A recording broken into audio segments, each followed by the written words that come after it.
639 കോടി 15 ലക്ഷം രൂപ മുടക്കി 182 കളിക്കാരെ 10 ടീമുകൾ വാങ്ങിച്ച IPL താരലേലത്തിലെ കണക്കുകളും വസ്തുതകളും എന്താണെന്ന് നോക്കാം. 27 കോടി രൂപയാണ് ഋഷഭ് പന്തിന് വേണ്ടി ലക്നൗ സൂപ്പർ ജയന്റ് മുടക്കിയത്. അതായത് IPL ചരിത്രത്തിലെ തന്നെ ഏറ്റവും വിലയേറിയ താരമായി മാറി ഋഷഭ് പന്ത്.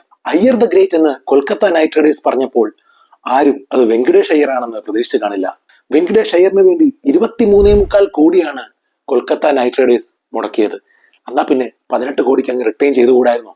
അതേ ചോദ്യം തന്നെയാണ് ശ്രേയസ് അയ്യറും ചോദിക്കാൻ സാധ്യത എന്ന് മുൻകൂട്ടി കണ്ടുകൊണ്ടായിരിക്കാം കൊൽക്കത്ത നൈറ്റ് റൈഡേഴ്സ് ഓപ്ഷന് മുൻപേ പറഞ്ഞത്, ഞങ്ങൾ മാത്രമല്ല റിട്ടൻഷനിൽ തീരുമാനമെടുക്കുന്നത്, അത് കളിക്കാരന്റെ കൂടെ ഇൻവോൾവ്മെന്റ് ഉണ്ട്, രാവിലും സമ്മതിക്കണം, ഒരു കളിക്കാരൻ കൂടെ സമ്മതിച്ചാൽ മാത്രമേ അദ്ദേഹത്തിനെ ആ ടീമിൽ നിലനിർത്താൻ സാധിക്കൂ എന്ന്. ശ്രേയസ് അയ്യർ അപ്പോൾ സമ്മതിച്ചില്ല എന്നുള്ളത് വ്യക്തമല്ലേ? ആ ശ്രേയസ് അയ്യർ അത് സമ്മതിക്കാതിരിക്കാൻ കാരണം ഇന്ത്യൻ ബാറ്റർമാർക്ക് വില കൂടുമെന്നുള്ളത് തന്നെയായിരിക്കും. 26.25 കോടിക്കാണ് പഞ്ചാബ് കിങ്സ് ശ്രേയസ് അയ്യരെ അങ്ങ് പഞ്ചാബിൽ എത്തിച്ചിരിക്കുന്നത്. അതുകൊണ്ട് തന്നെ ഇത്തവണത്തെ പഞ്ചാബിന്റെ പുതിയ ക്യാപ്റ്റൻ വേറെ ആരും ആവാൻ വഴിയില്ല, ശ്രേയസ് അയ്യർ തന്നെയായിരിക്കും.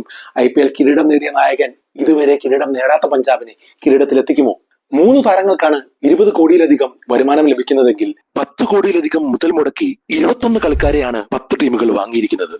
4 പേരെ സ്വന്തമാക്കിയത് പഞ്ചാബ് കിങ്സും 4 പേരെ സ്വന്തമാക്കിയത് റോയൽ ചലഞ്ചേഴ്സ് ബാംഗ്ലൂരുവും. എല്ലാ ടീമുകളും മിനിമം ഒരാളെയെങ്കിലും 10 കോടി മുടക്കി വാങ്ങിച്ചിട്ടുണ്ട്. 10 കോടി ക്ലബിന് വേറൊരു പ്രത്യേകതയുണ്ട്. അതിൽ 10 പേരും പേസ് ബോളർമാരാണ്. അതായത് നല്ല പേസിൽ എറിയാൻ സാധിക്കുമെങ്കിൽ നിങ്ങൾക്ക് ഒരു ഭാവിയുണ്ട് കേട്ടോ. ഇതുവരെ നമ്മൾ കേട്ടത് പേര് കേട്ട താരങ്ങളെ കുറിച്ചും ടീമുകൾ അവർക്ക് വേണ്ടി എത്ര മുടക്കുമെന്നുള്ളതാണ്.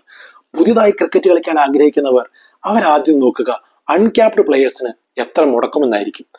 9 അൺക്യാപ്ഡ് പ്ലെയേഴ്സിനെയാണ് 3 കോടിയിലധികം മുടക്കി ടീമുകൾ അവരുടെ തട്ടകത്തിൽ എത്തിച്ചിരിക്കുന്നത്. അതിൽ 5 പേരുടെ പേര് തുടങ്ങുന്നത് ആയിലാണ്. കേരളത്തിനെതിരെ 10 വിക്കറ്റ് എടുത്ത അൻഷുൽ കംബോജും അശുതോഷ് ശർമ്മയും അങ്കരീഷ് രഘുവൻഷിയും അബ്ദുൾ സമദും അഭിനവ് മനോഹറും. ഇനി നിങ്ങളുടെ പേര് ആയിലേക്ക് മാറ്റുന്നതിനെ കുറിച്ചൊക്കെ ഒന്ന് ചിന്തിക്കാൻ പറ്റട്ടെ. കാരണം രാജസ്ഥാൻ റോയൽസ് ഇത്തവണ ഒരു 13കാരനെ സ്വന്തമാക്കി. അതായത് 13 വയസ്സിൽ കോടീശ്വരനായിരിക്കുകയാണ് വൈഭവ് സൂര്യവംശി എന്ന ഭാവിയിലെ സൂപ്പർ താരം. രാഹുൽ ദ്രാവിഡിന്റെയും സഞ്ജു സാംസന്റെയും നേതൃത്വത്തിൽ വൈഭവ് സൂര്യവംശിയെ നല്ല തേച്ച് മിനുക്കി നല്ല കിടിലനൊരു രത്നമാക്കി മാറ്റാൻ രാജസ്ഥാന് സാധ്യതയുണ്ട്. കാരണം നമ്മൾ കാണുന്നുണ്ടല്ലോ സഞ്ജു ഇപ്പൊ എപ്പോഴാ എങ്ങനെയാ കളിക്കുന്നത്.